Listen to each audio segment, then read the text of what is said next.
पुढचं जेवशाच नाही लागेल. बरं थोडी तेवढ्यात थांबाचा ना, तो तेवढ्यात नाही थांबला. थोडं इकडं तो पुढचं बोलला, माया आडनाव हागे आहे म्हणे, पण महापोराने मी पोरगी मागितली म्हणे चंद्रपूर जिल्ह्यातली, त्याचं आडनाव आहे म्हणे पादे.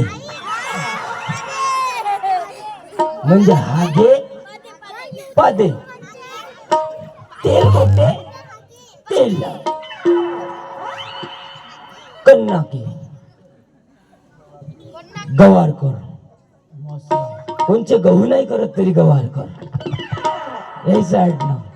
ते आडनाव काय भाऊ? घिये. घिये आडनाव. ओके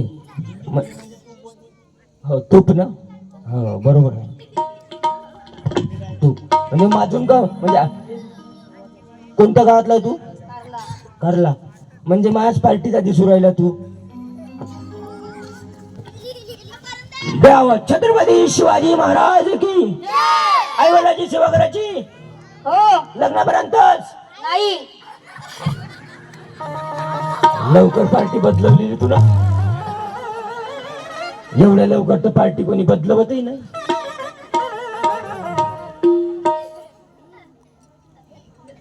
काऊन आतापर्यंत लग्नापर्यंत म्हणलं तर हो म्हणे. कोण होईल लग्नापर्यंत हो म्हणणार?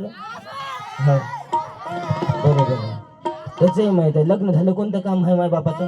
पहिले ढोराच्या कोट्यात माय बापाले ढोराच्या कोट्यात ढोरायच्या आपल्या ऐश्वर्याने घेऊन इकडं. तो फोटो कोणाचा आहे रे?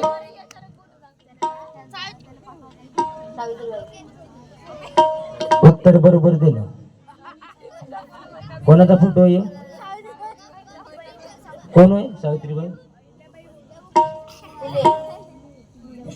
तू माईक जवळ घे ना. मागच्या पक्क उत्तर हो.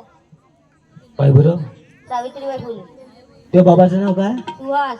त्याच्या बाबाचं? संतोष. त्याच्या बाबाचं माझं नाही. कोण आहे?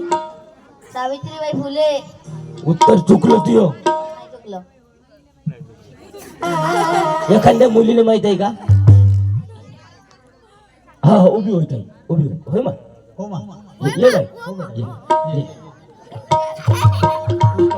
हे पुस्तक नाही दे माहित तिच्याकडे. थांब ना तू थांब ना. कोणाचा फोटो आहे? अहिल्याबाई होळकर. पाहिजे. तू कोणत्या वर्गात आहे दीदी? तू बापा बाप्पा दादा तर 6वीत गेले. एका वर्गानं पुढंच आहे. असेच आहेत प्रत्येकाने ते घेतच राहते. जोपर्यंत ते पोरगी 8व्या वर्गात येत नाही तोपर्यंत हे 9व्या वर्गात जात नाही. 2-3 वेळा नापास होते. कोण होय? ज्योतिबा फुले.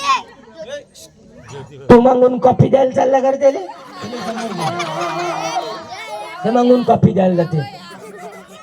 12वी वाल्याला कॉफी द्यायला जाते. 10वी नापास वाला 3 वेळा 10वी नापास होते ना 12वी वाल्याला कॉफी द्यायला जाते. कोण आहे? हा का? ज्योतिबा. माहित मध्ये ज्योतिबा फुले. काय केलं दीदी यांनी?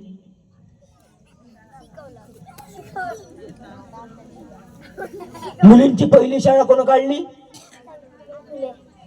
ज्योतिबा. हे सोबत होते ना. ज्योतिबाला एका पुरुषानेच प्रश्न केला की तू सावित्री वाण आहे म्हणे, ती लेकरू होत नाही म्हणे, तू दुसरं लग्न कर म्हणे. पण ज्योतिबा साहेबांनी त्याला उत्तर दिलं की माझी सावित्री वाण आहे म्हणे, फरक माय मध्ये येऊ शकते म्हणे. मी माय लग्न नाही करत म्हणे, तिचं दुसरं लग्न करून देतो म्हणे. त्याचे ज्योतिबा फुले होते ज्यांनी मुलीसाठी शाळा काढली. आणि हे कोण? हा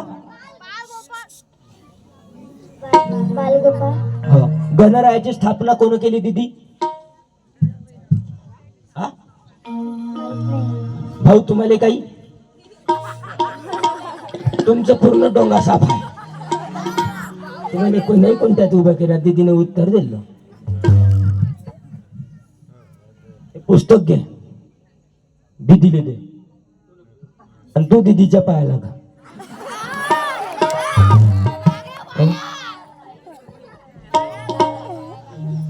तो लहान आहे, तू तर लय मोठा आहे. 6व्या वर्गात गेला ना तू. प्रगती तर कर थोडीशी. तुला का देऊ मग? बर तूही घे माईक, आमचा आम्हाला देऊन टाका, तुम्ही दोघंही बसून जा. मी यायला प्रश्न काऊन विचारत राहतो? जायले जायले जागा आहे त्याने त्याने खाली बसून जा. जायले जायले जागा नाही. आता बाया आल्या कीर्तनात, काही काही लोक उभे आहे. उभे राहू नका, कारण मी पहिलेच सांगितलं का होते उभं राहिल्या नव्हतं.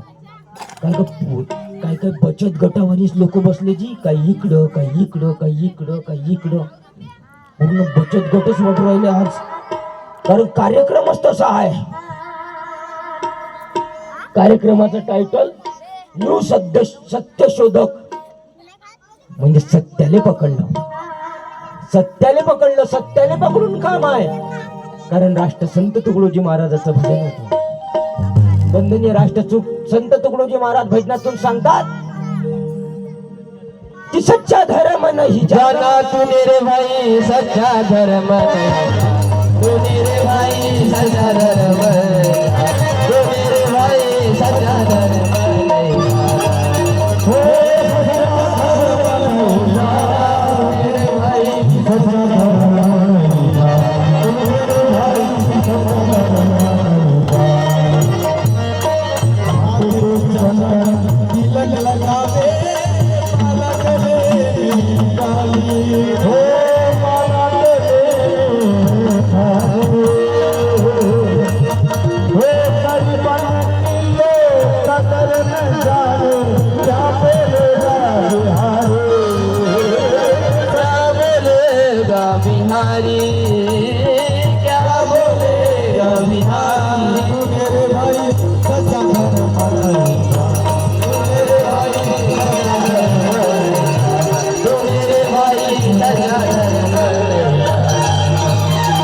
सत्याच्या मार्गाने आपण लागलं पाहिजे.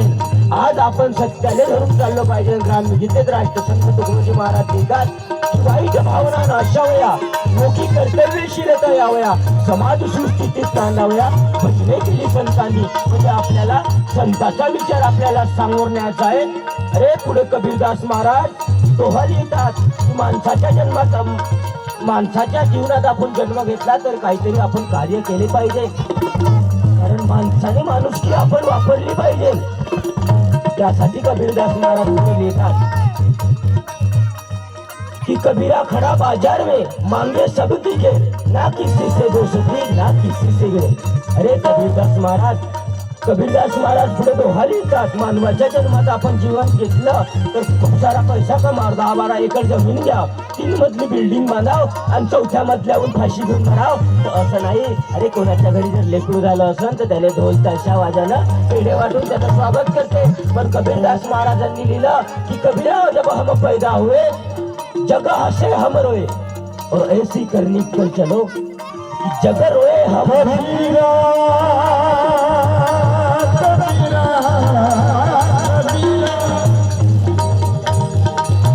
जब हम पैदा हुए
हे गायक असल्यावर आज मले असं वाटू राहिलं का जमते का नाही जमते का नाही, कारण माझे रोजचं गायक वेगळे आहे.